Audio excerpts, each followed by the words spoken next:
This video is brought to you by John Robson Guitar Tuition.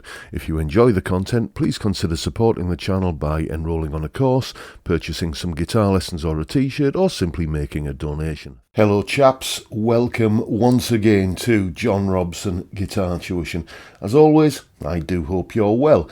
Today we're looking at one of these things, a Boss Katana 50 Mark II modelling amplifier. I recently did a bit of a price comparison shootout video between combos under 300 quid, and a lot of people, as I predicted in another recent video, shouted at me for not including the Katana in that lineup.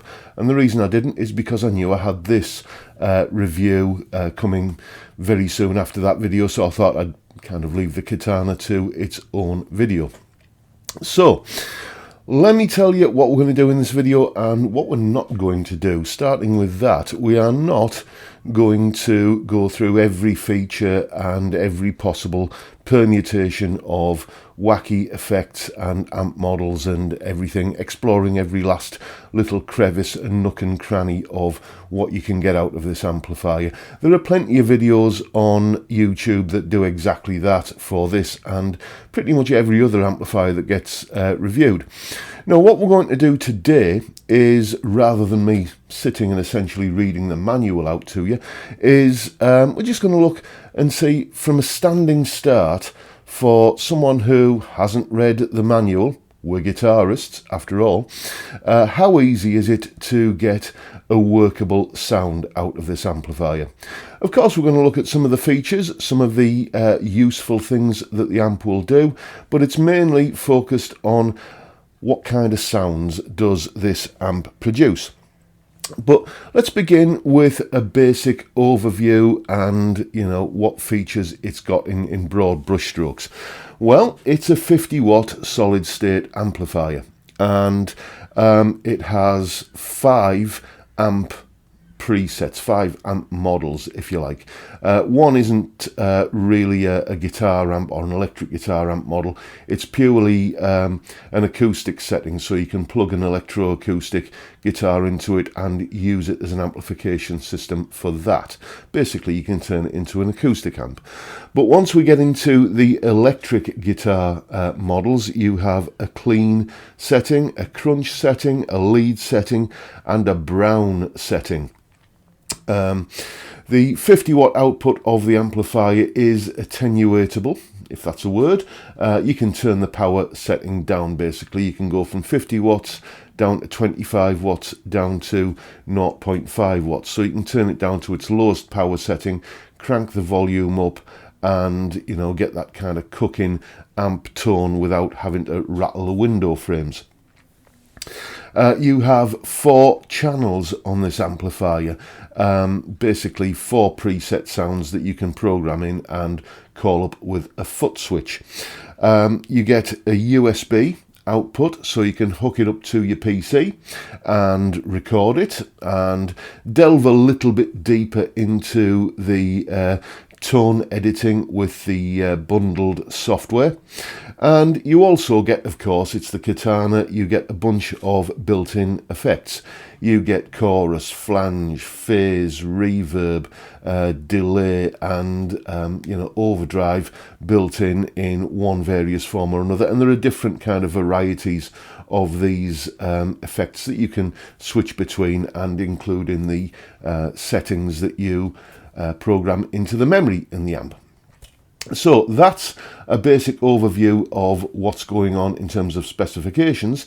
What I'm going to do now is play you some sounds that I managed to get out of this amplifier. This was just me plugging the amp in, twiddling the knobs until I got a sound that I liked, and then I recorded it, and you're going to see like a snapshot of the control panel so you can see where the knobs were set. Here are those tones.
those sounds aren't bad at all, I think. With a little bit more deep editing and messing around, I'm sure I could get them pretty much exactly the same as my working sounds that I get all of the time out of my Tone Lab, my Vox Tone Lab. Another thing that's worth mentioning about this amplifier is that you play through a lot of modelling amps and it doesn't feel like you're actually playing through an amplifier. It sounds like or it feels rather, like you are listening to a high quality recording of your guitar being played rather than just listening to your guitar being played. It lacks that sort of touch sensitivity a lot of the time, many modelling amps. Not so with this one. It is a very convincing feel. It has that sort of dynamic touch sensitivity that you would expect with a genuine valve amp. That is there, and that is a big important part of how I get my sound. It's important to me that the amp feels right as well as sounds right, and this one does. It's very easy to set up. As you saw, I managed to get those sounds without reading a single paragraph of the manual, so that's encouraging for all, well, let's face it, blokes, because we just don't read manuals, do we, most of the time. It is, however, not without its faults, and that's what I'm going to talk about now. First of all, when you record the sounds that you've dialed in on the amplifier, I recorded those sounds just using the USB output straight into Audacity. The sounds that you get when you record aren't entirely the same as the sounds that you get when you're listening to what's coming out of the amp's speaker.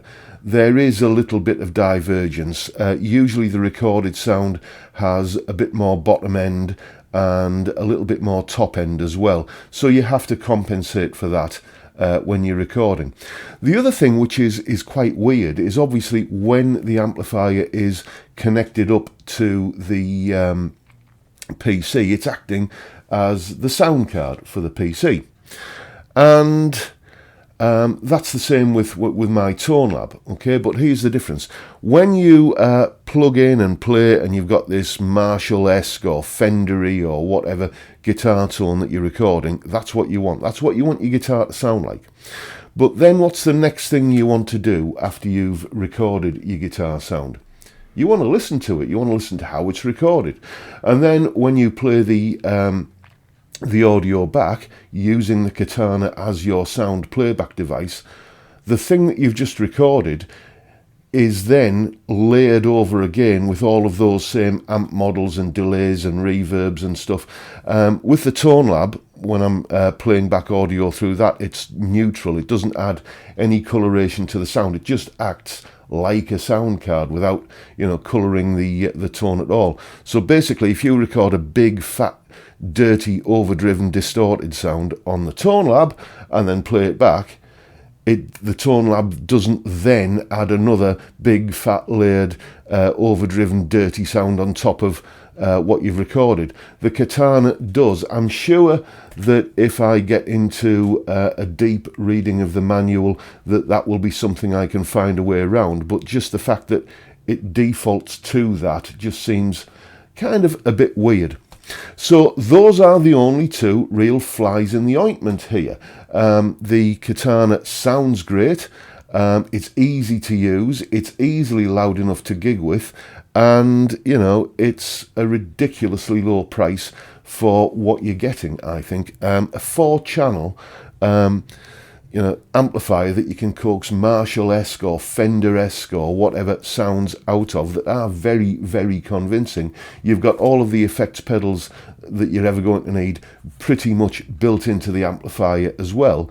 And these things on eBay go used, which is what this one is, more on that in a second, for between 100 to 150 quid. That has to be the biggest bargain of the century.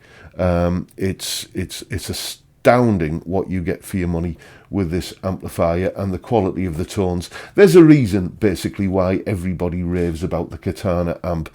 They really do sound that good in my opinion, and as I say, unlike a lot of modelling amps, it is an easy amp to find your way around and get some really good sounds pretty much instantaneously. Now, I mentioned that this amplifier is used. It was donated to me by a very kind chap called Colin. Thank you, Colin. And basically what's going to happen is that after I've done this review, the amp is being sold with proceeds going to Zoe's Place Baby Hospice, a charity in Middlesbrough, which, as I'm sure you're aware by now, provides palliative, respite and end-of-life care to children under 5 with terminal illnesses. A very worthy cause. Thank you, Colin, for helping us support that cause. The amp, it is used, but it is in absolutely stonking brand new condition. So, you know, it's whoever gets it is going to be getting a very good, very nice amplifier for a very reasonable price. And I've already got one of my students interested in the amp. I've given him first refusal on it, and if he buys it, well, it saves me a bit of hassle as well, because he's one of the local guys who comes here for his lessons, so he can just take it home with him at the end of the lesson.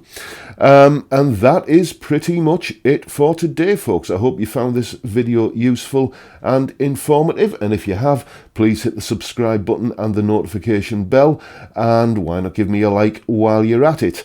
And if you've enjoyed the video and you want to support the channel, you know all about the courses and merchandise and all that sort of stuff. So if you're feeling generous, why not stick your hand in your pocket. I'll also stick a link down below to Zoe's Place Baby Hospice if you want to give them a donation as well, so we can you know, raise just that little bit more money for them. And that's pretty much it for today, folks. Thank you so much for watching. Thank you for your time, and I look forward to seeing you all again next time around. Bye for now.